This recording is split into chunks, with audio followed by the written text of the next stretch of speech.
पर जो damage tubes को ऑलरेडी हो चुका है उसको हम बिना सर्जरी किए रिवर्ट नहीं कर सकते। Namaste, I'm Dr. Puneet Kochhar. I am a fertility specialist at Elixir Fertility Center in North Delhi. आज हम बात करेंगे हाइड्रोसैल्पिंग्स के बारे में।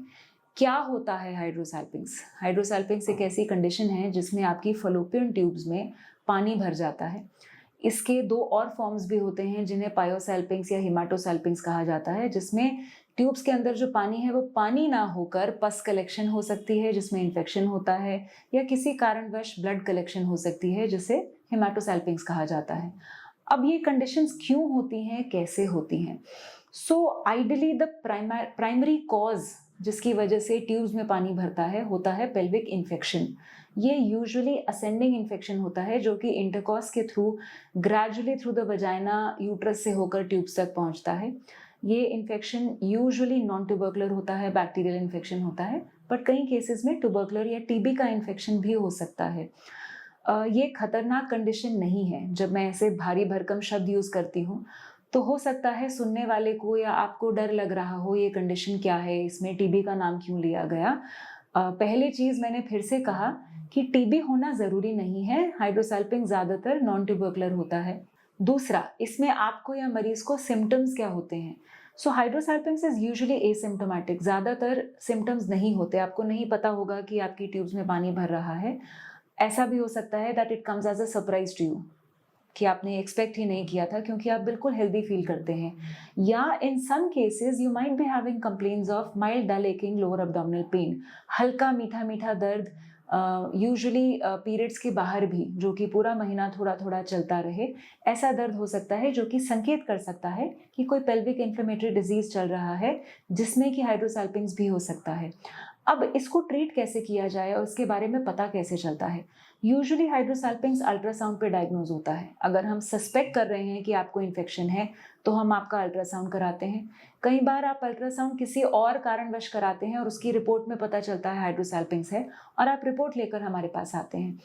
अब यूजुअली ऐसे केसेस में हम आपसे मिलकर ट्रीटमेंट डिस्कस करते हैं। तो जैसे मैंने आपको कहा कि हाइड्रोसैल्पिंग्स के लिए यूजुअली नॉन बैक्टीरियल इन्फेक्शंस भी कारण होते हैं, जैसे कि मैंने आपको पहले बताया कि यूजुअली नॉन ट्यूबरकुलर इन्फेक्शंस इसका कारण होते हैं। सो पहले आपको non tubercular common bacterial infections के लिए एंटीबायोटिक्स दिए जाते हैं, जो कि लगभग 2 हफ्ते के लिए आपको खाने पड़ सकते हैं। अब इम्पॉर्टेंट चीज़ ये है कि ये एंटीबायोटिक्स आपका इन्फेक्शन ठीक कर देंगे, पर हाइड्रोसैल्पिंग्स की कंडीशन रिवर्ट नहीं हो सकती, वो फर्दर और नहीं बढ़ेगी, ट्यूब्स को और डैमेज नहीं होगा। पर जो डैमेज ट्यूब्स को ऑलरेडी हो चुका है उसको हम बिना सर्जरी किए रिवर्ट नहीं कर सकते। दूसरा, अगर टीबी डायग्नोज होती है तो यदि आपकी बायोप्सी ली जाए, उसमें टीबी आए या किसी और टेस्ट में टीबी आती है, तो कई बार टीबी की दवाइयां भी हम without doing an invasive procedure दे सकते हैं। ये ट्रीटमेंट है इन्फेक्शन का, ये ट्रीटमेंट है कारण का जिसकी वजह से हाइड्रोसैल्पिंग्स हो रहा है। हाइड्रोसैल्पिंग्स जो हो गया उसे कैसे ठीक किया जाए? हाइड्रोसैल्पिंग्स की वजह से ट्यूब्स काम करना बंद कर देती हैं। सो ट्यूब्स का क्या काम होता है बॉडी में? Let me just explain. ये हमारा यूट्रस है। नॉर्मली हमारे यूट्रस के आसपास 2 फलोपियन ट्यूब्स होती हैं। ये ट्यूब्स जब आप इंटरकॉर्स करते हैं तो स्पर्म जो वजाइना में इजैक्यूलेट होता है वो through the uterus, through the tubes जाकर ओवरी को ढूंढता है।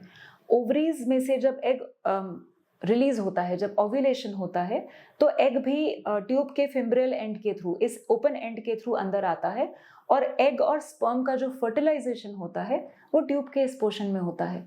अब एज अ रिजल्ट जो एम्ब्रियो बनता है वो ट्यूब में बनता है और वो ग्रेजुअली खुद मूव करके यूट्रस में पहुंचता है लगभग 5 दिन बाद, जहां उसका इम्प्लांटेशन या चिपकने का प्रोसेस शुरू होता है। इसलिए ट्यूब्स का सही से काम करना अनिवार्य है नेचुरल कंसेप्शन के लिए। तो हाइड्रोसैल्पिंग्स में ये ट्यूब्स स्वेल हो जाती हैं, ये ठीक से काम नहीं कर पाती, इसलिए या तो इनको सर्जिकली करेक्ट करने की कोशिश की जाए। Surgical correction means we do a surgery called a laparoscopy, जिसमें हम एक दूरबीन के द्वारा ट्यूब्स को असेस करते हैं। हो सके हल्का फुल्का डैमेज हो तो उसे खोलने की या विजुअलाइसिस करने की कोशिश की जा सकती है। कई बार सर्जरी में लगता है ट्यूब्स बहुत बुरी तरह डैमेज्ड हैं, even if I open the tubes they may not be able to work properly. ऐसे केसेस में ट्यूबल क्लिपिंग कर दी जानी चाहिए, जिसका मतलब है कि ट्यूब्स का ये जो एंड है, जहाँ से ट्यूब यूट्रस पे अटैच होती है, इसको हम पूरी तरह बंद कर देते हैं ताकि इसमें भरा हुआ पानी यूट्रस में वापस आकर एक बढ़ते हुए या चिपकते हुए बच्चे को रोके ना, प्रेगनेंसी में इंटरप्ट ना करे। अब अगर हमारी ट्यूब्स काम नहीं कर रही, अगर ऐसा है कि हमें सर्जरी के बाद या sometimes even without doing a surgery we think that the tubes are in a bad shape, surgery की ही नहीं जानी चाहिए, तो ऐसे केसेस में the only chances of conceiving are through an IVF cycle. IVF test tube baby का इलाज है जिसे बनाया ही उन लोगों के लिए गया था जिनकी ट्यूब्स काम नहीं करती।